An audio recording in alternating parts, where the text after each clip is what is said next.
Hi, I'm Kathy and I'd like to show you how to crochet corner to corner pattern.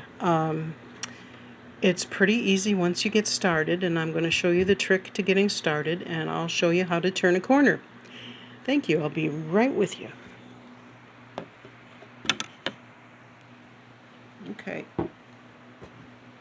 This is what corner to corner looks like.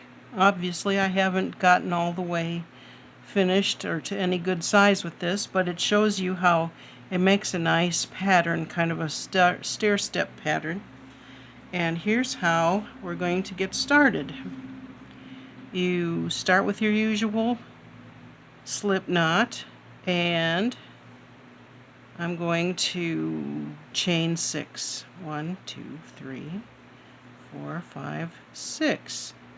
Okay, now you're going to skip the first 3 and double crochet in the next 3.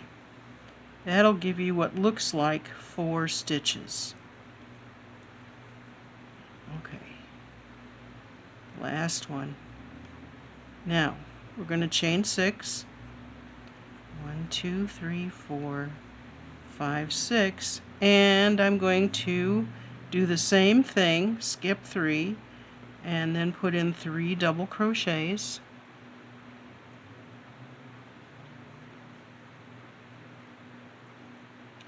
And I remember one time doing this pattern when I was just learning it, and I'm going, well, now I've got a bow tie. What the heck do I do with that? Well, what you're going to do is you're going to look for the chain that you skipped when you first started, this part, because we're going to build on this open space.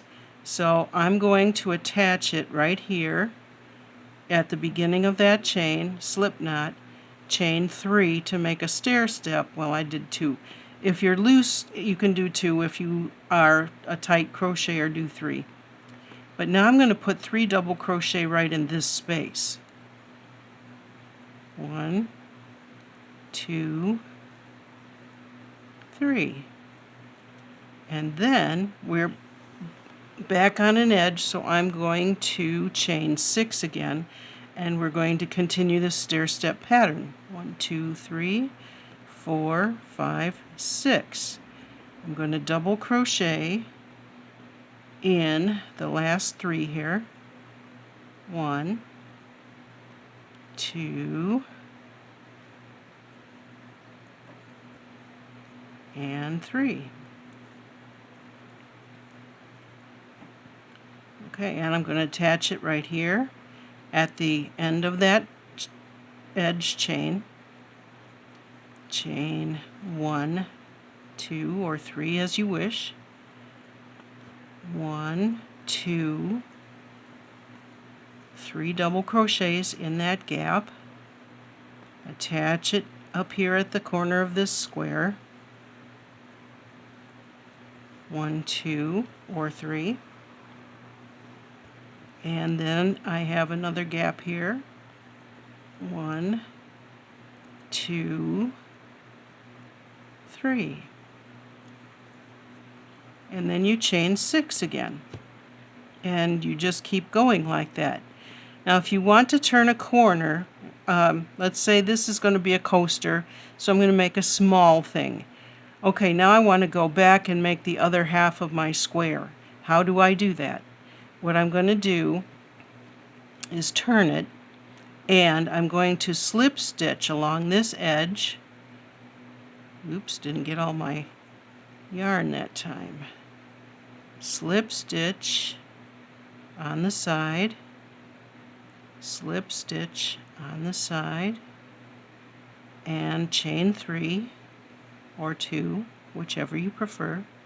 If you chain 2, it's a smaller opening. If you chain 3, it kind of leaves a like gapish kind of a thing. It depends how you want your material to look. And I'm putting my 3 double crochets in here. I'm going to attach it. We're going to do the same thing. 1, 2, 3 double crochets.